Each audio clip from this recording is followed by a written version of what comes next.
त्रिवेणी के संगम पर आस्था का महाकुंभ। और इस पावन अवसर पर अनंत श्री विभूषित जगत गुरु निम्बकाचार्य श्री मुकुंद देवाचार्य पीठाधीश्वर श्री राधे श्याम शरण देवाचार्य जी महाराज के पावन सानिध्य में श्रीमद् भागवत सप्ताह कथा ज्ञान यज्ञ का होगा भव्यातिभव्य आयोजन।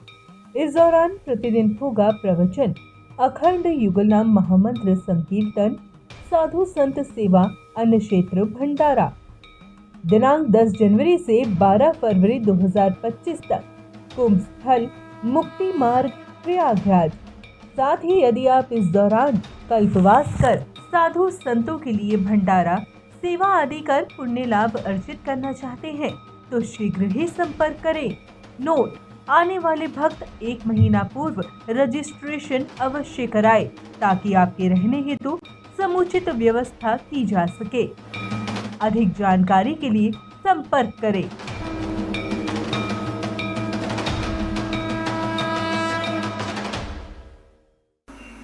कोमल हुआ कि नहीं हुआ? इसी प्रकार से पंच तत्वात्मक जो शरीर है, इसके अंदर जो आत्मा है, जैसे चावल के ऊपर प्रभाव पड़ा, भात बन गया, उसी प्रकार से संसार के वातावरण का प्रभाव शरीर पर पड़ा और उसका प्रभाव आत्मा जो इसको पड़ेगा कि नहीं पड़ेगा। तो बड़ी डांट लगाई, फटकार लगाया, न सोचते धिष्ट सवास मत। अरे मूर्ख, तुम बोलते हो ये लौकिक दृष्टांत है, पारलौकिक दृष्टांत में समावेश नहीं हो सकता। देखो, आत्मा न आग के द्वारा जलती है, न हवा के द्वारा उड़ती है, न पानी के द्वारा भीगती है, न पृथ्वी के द्वारा नीचे दबाई जाती है। अच्छे अकुलित अस्वच्छ अकराच भगवान का साक्षात अंश है वो। और उसी भगवान की इच्छा बिना तत्समझ नहीं होती है। आत्मा अजर है, उस पर इसका प्रभाव नहीं पड़ता है। बात को सुन करके कहा, भगवान मेरा कल्याण कैसे होगा? कुछ नहीं, अनुष्ठान के द्वारा, तीर्थाटन के द्वारा, त्राचक मुद्रा के द्वारा, जल झंपादि के द्वारा, पंचध्वनि,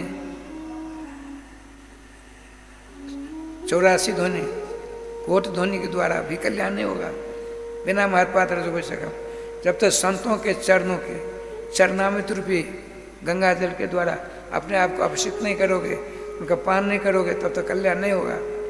इस बात को सुन करके चरणों पे गिरा कि भगवान आपने हमें दिव्य उपदेश दिया, तो आपको उपदेश को धारण करके आज से मैं श्री कृष्ण नाम रसामृत पान करूँगा और कुछ नहीं करूँगा। भजन करते करते तो प्राप्त हुए। श्रीमान जर भरत जी तो श्री श्याम सुंदर के नाम में हो गए थे। भजन करते करते श्याम सुंदर का नित्य सानिध्य प्राप्त कर जय गोपाल जी। श्री वृंदावन बिहारी लाल की जय। श्रीमान परीक्षित ने पूछा, प्रभु मैंने सुना है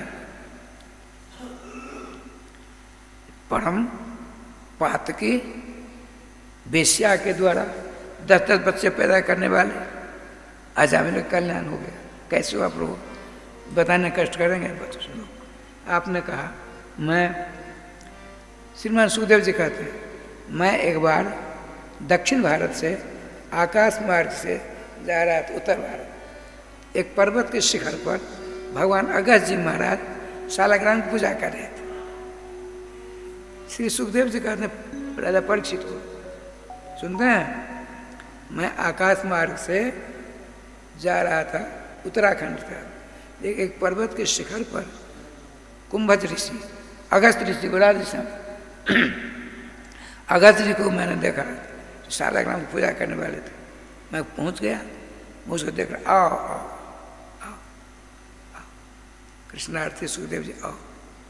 कैसे पदार्पण हुआ कि भगवान नाम की महिमा सुना दी। सुनिए, श्रीमान सुखदेव जी स्वयं कहते हैं, मैं जब जा रहा था तो श्रीमान अगस्त जी से कहा, कृपा कर भगवान के नाम की महिमा सुनाई।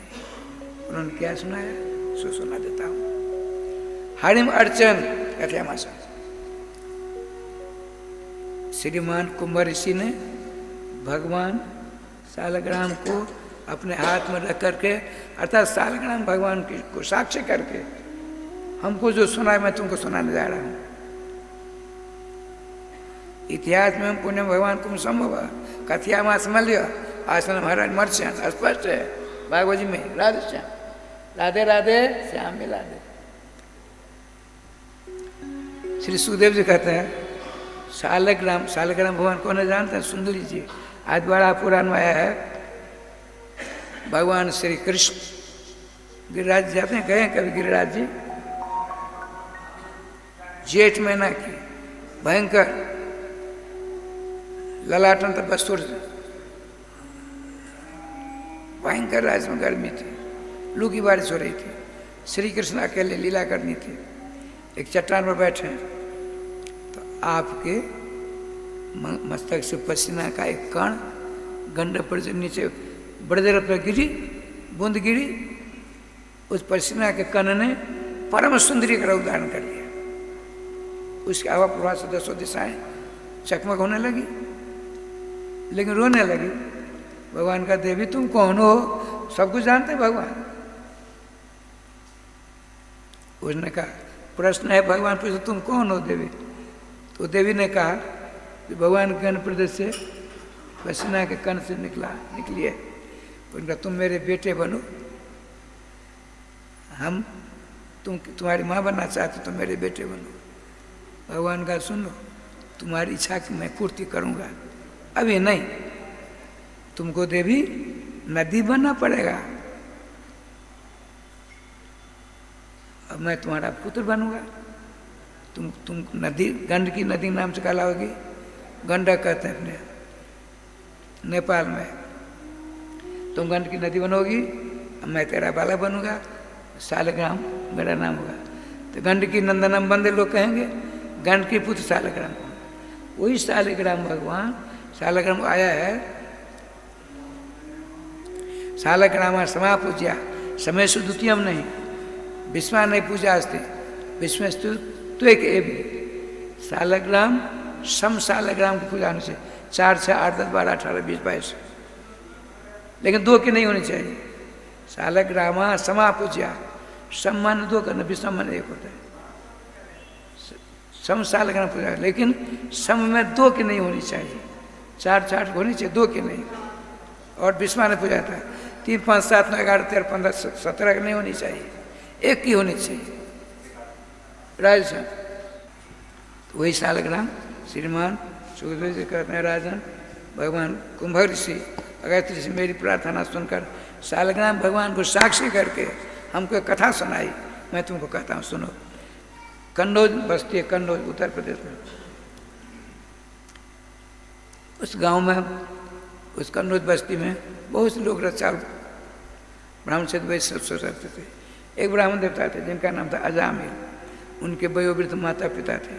उनकी पत्नी परम सती साध्वी थी। रोज हवन करते थे, जंगल जा करके कंद फूल फल लाते थे, समुदाय लाते थे, रोज हवन करते थे, परम विद्वान थे। एक दिन क्या लीला हुई, जंगल सब सामान ले आ रहे थे, युवक थे, धार्मिक थे, विद्वान थे। एक शूद्रा नंगी, शूद्र नंगा, दोनों में लिपट रहे थे।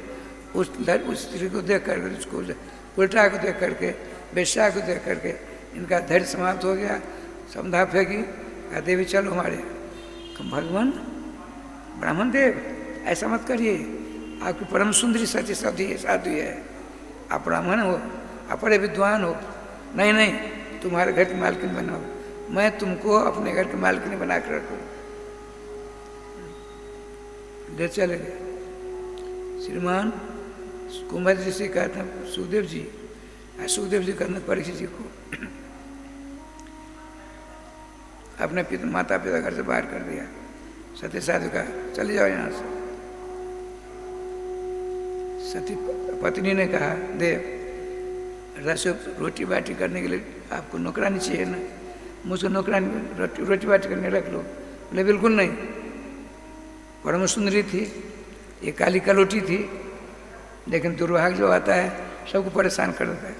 को न कुछ संगत पाए न चाहे, कुसंग रूपी सांप किसों ने खाया, किसों ने डसा, किसों ने परेशान किया। ठाकुर जी का विधान देखिए, उनकी पत्नी जाती है अपने पैर श्री ठाकुर जी की सालग्राम भगवान श्री कृष्ण भगवान की मूर्ति रखकर रोज पूजा करती और क्या कहती, मेरे पतिदेव की रक्षा करना। सती साध्वी ये देखिए भगवान से प्रार्थना करती, हे भगवान मैं अपने अपराध कारण अपने पति से अलग हो गई हूँ, मेरे पति की रक्षा।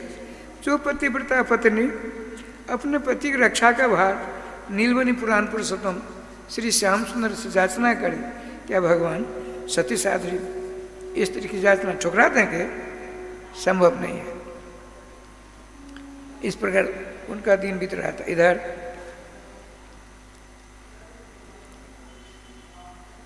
उस उल्टा के द्वारा 9 बच्चे हुए, 9 बच्चे हुए। मनुस्मृति के आधार पर गांव से दक्षिण दिशा की ओर ऐसे लोग रहा करते। आज देखिए भाग्योदय होने वाला है। 10-20 महात्मा पहले पापा पे यहाँ चला करते, हम लोग खूब चले थे। श्री जी की कृपा से संध्या हो गई, नदी से इस पार आए। लोगों से पूछा, भाई ये कौन सा काम है? कन्नौज कोई संत सेवक है जहाँ रहकर रात काटे? हाँ, आसाम में भगत बहुत बढ़िया है। महात्माओं को बहका दिया। महात्मा तो सीधे साधे होते हैं, छल प्रबंध जानते नहीं। पूछते पूछते उनके घर आए, संजोग से हो गए पशु मारने के लिए चले गए थे, पशु पक्षी मारने के लिए गए थे। महात्माओं को देख करके देखिए इस चका झाड़ फूक कर बड़ा अच्छा रखा था। दूर से नमस्कार करते हैं, गिरिराज जी महाराज, भाई भगत जी कहाँ है? अभी आएंगे महाराज, अभी आने वाला है, अभी आएंगे।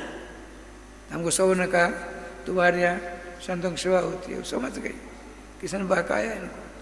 परम पवित्र आत्मा, राधे राधे राधे। गोविंद जय जय गोपाल जय जय गोविंद जय जय गोपाल जय जय श्री राधा रमण हरे गोविंद जय जय राधा रमण हरि गोविंद जय जय श्री वृंदावन बिहारी लाल की जय जय श्री राधे श्याम नाम महाराज जय श्री राधे। अब तो क्या लीला हुई। उधर से पशु पक्षी को मार करके अजामी जा रहे। राधे श्याम दौड़ कर गई, अंधेरा हो गया था। प्राण वल्लभ बहुत सारे महात्मा आ गए, किसी ने भगा दिया, इसको फेंकिए, स्नान करिए, नया कपड़ा पचाइए, उनके चरणों में साष्टांग दंडवत करिए। वो पत्नी जो करती वो करते, लंबी दंडवत की। भगवान बताइए आप स्वयं रसोई करोगे, हम सीधा पानी दें? हाँ भैया हमारे पास भगवान है, हम स्वयं रसोई पानी करते हैं। सारी व्यवस्था राधे सुन, सारी व्यवस्था पता है, सारी व्यवस्था कर दी ठाकुर जी के पास है। अब इनको तो राधे राधे कर दो।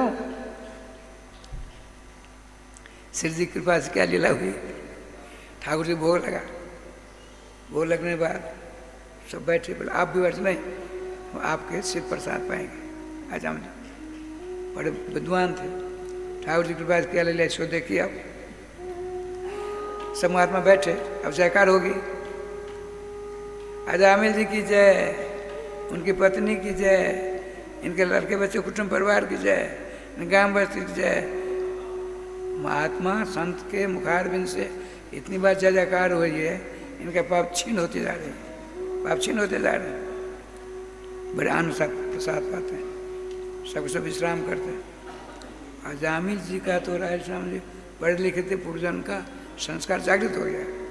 महात्माओं के पत्तल को रखा, एक एक दाने बीनते हैं, रात को खाते हैं, खाकर सोने लगे, सो गए।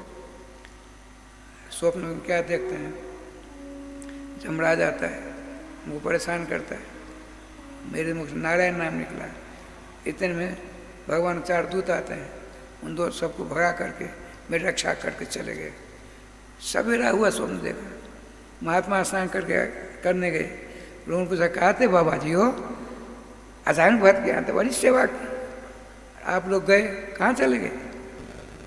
जाति से बहिष्कृत है वो, आप नुकसान खा लिया।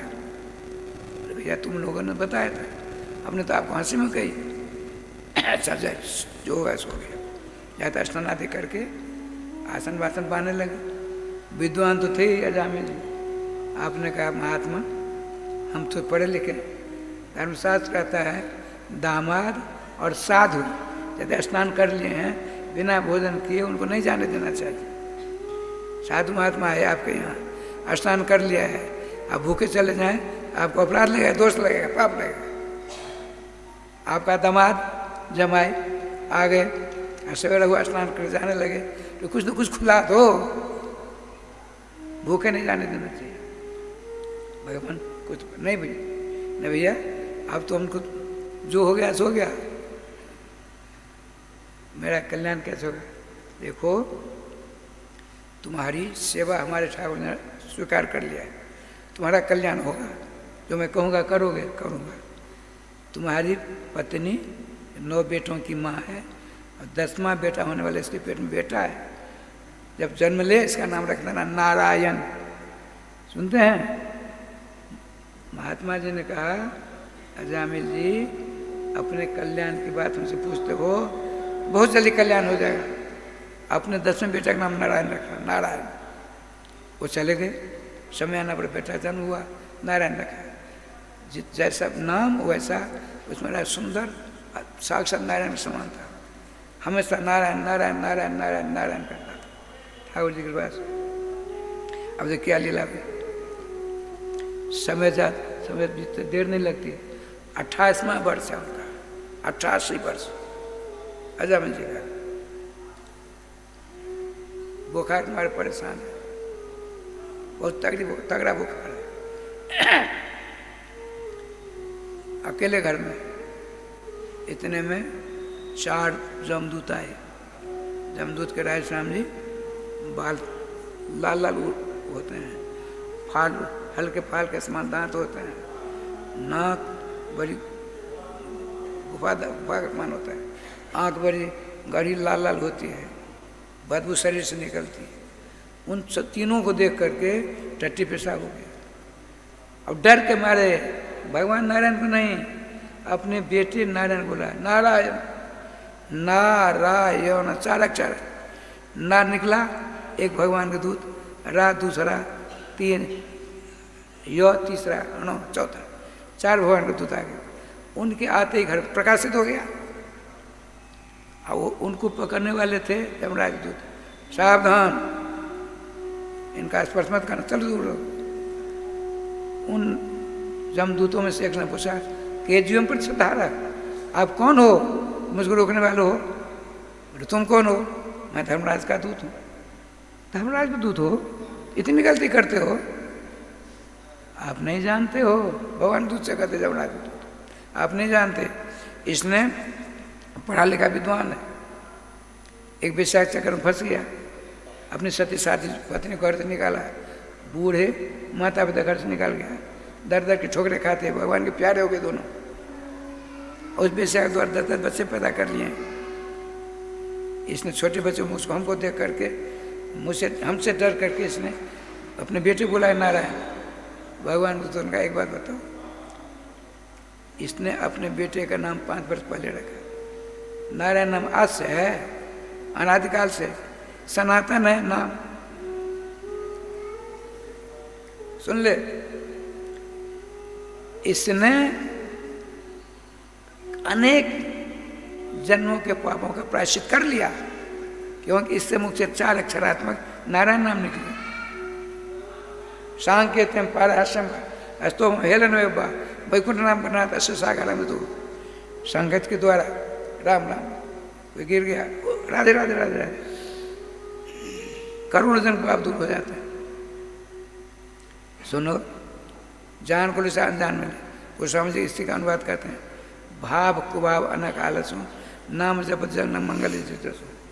हमको बुखार है, या कोई किसी बीमारी ने उनको पकड़ लिया, आपने डॉक्टर बुलाया, डॉक्टर ने दवा दी। अब दवा यह नहीं सोचती है, दवा यह नहीं सोचती है कि राधे श्याम जी मेरे प्रभाव को नहीं जानते हैं, जो मेरे प्रभाव को जान उसी को हम कल्याण करें, ऐसा जानती है औषधि। जो सेवन करेगा निरोग होगा। जान में लीजिए, अनजान में लीजिए, जैसे आग जला कर राख कर देती है, उसी प्रकार से श्रद्धा से लीजिए, अश्रद्धा से लीजिए, नाम आपका कल्याण करके ही छोड़ेंगे, तो दो राय नहीं है। जाओ। अब भगत गए धर्मराज के पास, पूछते हैं धर्मराज के दूत, कत संधि शास्त्र राजीव लोग से प्रभु, भगवान एक बार बताइए कितने शासक जीव लोग के बोल रहे हैं? एक जिला में 2 कलेक्टर हो जाएंगे, किसी बात मानी जाए, किसी बात नहीं मानी जाए। तो मर्द लोग बात तो मैं सुना था आप ही एकमात्र शासक हो। अब नारायण नाम को कोई और शासक आ गए, क्या हुआ सब बात बताते हैं। आपने भगवान से प्रार्थना कि प्रभु हमारे नौकरों के द्वारा अपराध हो गया, नौकरों के द्वारा अपराध या सेवा मानी जाती है तो मालिक का माना जाता है, मैं उसके लिए क्षमा प्रार्थना हूँ। अब आप बताइए कहाँ कहाँ जाए कहाँ न जाए। तो धर्मराज कहते हैं जिह्वा न भक्त भगवत गुण नाम धेयम चेतस न चरणारविंदम, जिसकी जिह्वा भगवान के नाम से रहित हो उसको पकड़ कर लाओ,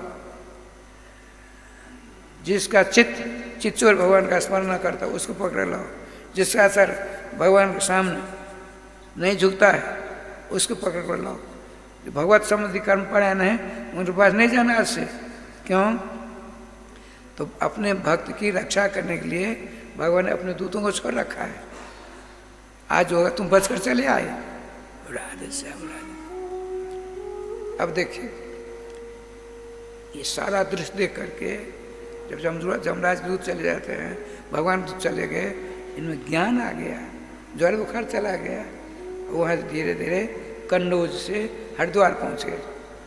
वहाँ राज समझी त्रिकाल स्नान करते, नारायण नारायण नारायण नारायण नारायण, भोजन भात सब बंद कर दिया। इधर क्या लीला हुई?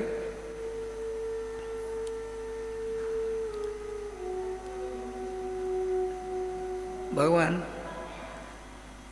लक्ष्मी नारायण दोनों को दोनों विराजमान।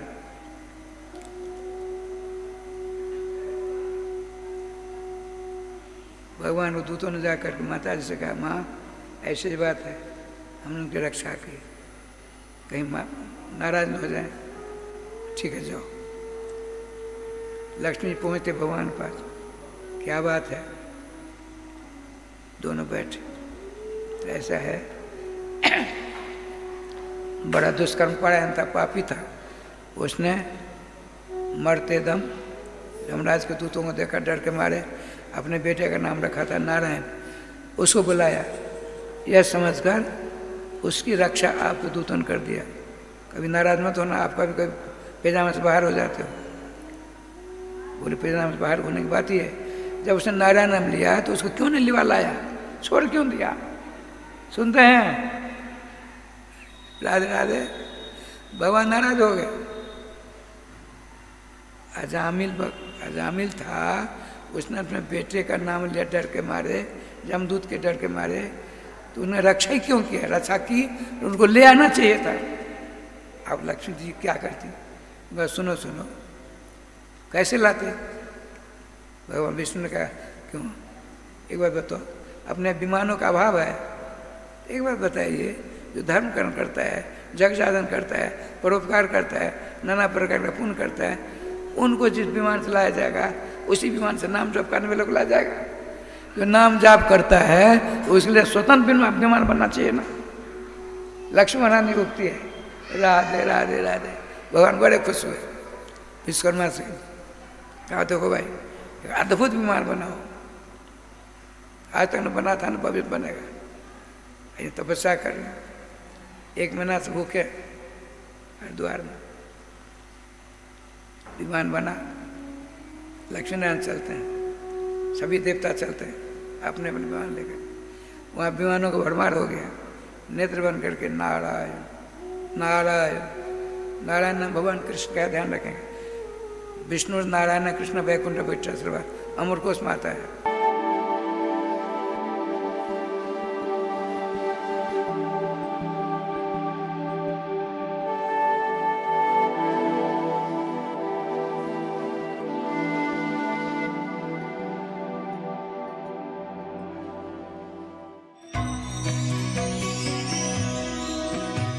परम पावन श्री वृंदावन धाम की भूमि पर परम पूज्य सदगुरुदेव भगवान द्वाराचार्य जगत गुरु निम्बारकाचार्य श्री मुकुंद देवाचार्य पीठाधीश्वर श्री राधेश्याम शरण देवाचार्य जी महाराज के मार्गदर्शन में विश्व प्रसिद्ध भगवान श्री कृष्ण की नगरी श्री धाम वृंदावन परिक्रमा मार्ग मिथिला कुंज आश्रम में निरंतर 24 घंटे अखंड श्री युगल नाम महामंत्र संकीर्तन 30 वर्षों से चल रहा है और अखंड अहर्निश 24 घंटे सदा श्री धाम वृंदावन में मिथिला कुंज में चलता रहेगा। आज विश्व भर में अनेकों मंदिर हैं, किंतु भागवत का कोई मंदिर नहीं है। तब हमारे पूज्य गुरुदेव के भजन संकल्प से ये भाव जागा कि श्री धाम वृंदावन में एक अलौकिक भागवत मंदिर बने, जिसमें वृंदावन आने वाले सभी भक्तगण एक साथ संपूर्ण भागवत श्लोक का दर्शन कर सकें। सदगुरुदेव के इस भाव को साक्षात करने के लिए विश्व में प्रथम बार श्री धाम वृंदावन मिथिला कुंज आश्रम में श्रीमद् भागवत महापुराण के 18,000 श्लोक शिलालेख लिखित भव्य दिव्य श्रीमद् भागवत महापुराण मंदिर बनने जा रहा है। आप सब भी इस दिव्य भागवत मंदिर में अपना तन मन धन से सहयोग कर श्री धाम वृंदावन में अक्षय पुण्य प्राप्त करें। एक श्लोक शिलालेख की सेवा राशि मात्र 5100 रुपए है, जिसमें आपके नाम से एक श्लोक शिलालेख पर लिखा जाएगा। इसी प्रकार से आप 2 श्लोक की दान राशि 11,000 रुपए, 5 श्लोक की दान राशि 25,000 रुपए, 11 श्लोक की दान राशि 51,000 रुपए और 21 श्लोक की राशि है 1,01,000 रुपए देकर अनंत पुण्य के भागी बन सकते हैं। कहा गया है कलयुग केवल नाम आधारा। हम सब भी श्री धाम वृंदावन में अपने नाम से या अपने पूर्वजों के नाम से या घर में समस्त विघ्न बाधाओं को दूर करने के लिए श्री धाम वृंदावन में अखंड संकीर्तन कराने का अलौकिक पुण्य प्राप्त कर सकते हैं। साथ ही आपके द्वारा प्रदान किया गया सेवा राशि से हरि नाम संकीर्तन के साथ साथ संतों का भोजन एवं गौ माता के लिए गौग्रास समर्पित किया जाएगा।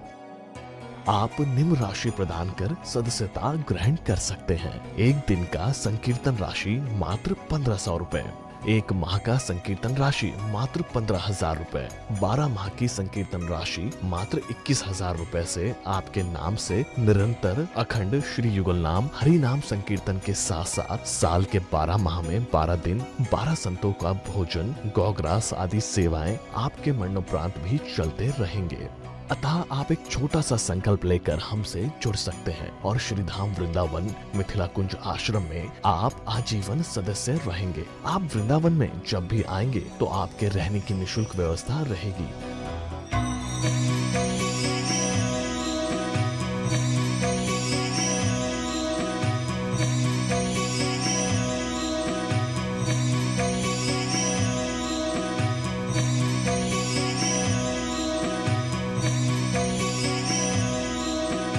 ये संस्था 80G के अंतर्गत कर मुक्त है, जिसके द्वारा आप अपने दान पर टैक्स की छूट प्राप्त कर सकते हैं। आपके दान राशि की रसीद आपको बाय पोस्ट संस्था द्वारा भेजी जाएगी। साथ में आपको संस्था का प्रमाण पत्र भी दिया जाएगा। आइए हम सब मिलकर इस दिव्य भागवत मंदिर में अपना तन मन धन से सहयोग कर श्री धाम वृंदावन में एक अलौकिक भागवत श्लोक मंदिर का निर्माण करें। अधिक जानकारी के लिए संपर्क करें और मिथिला कुंज आश्रम से जुड़ने के लिए फेसबुक, यूट्यूब और इंस्टाग्राम मिथिला कुंज ऑफिशियल पेज को फॉलो करें।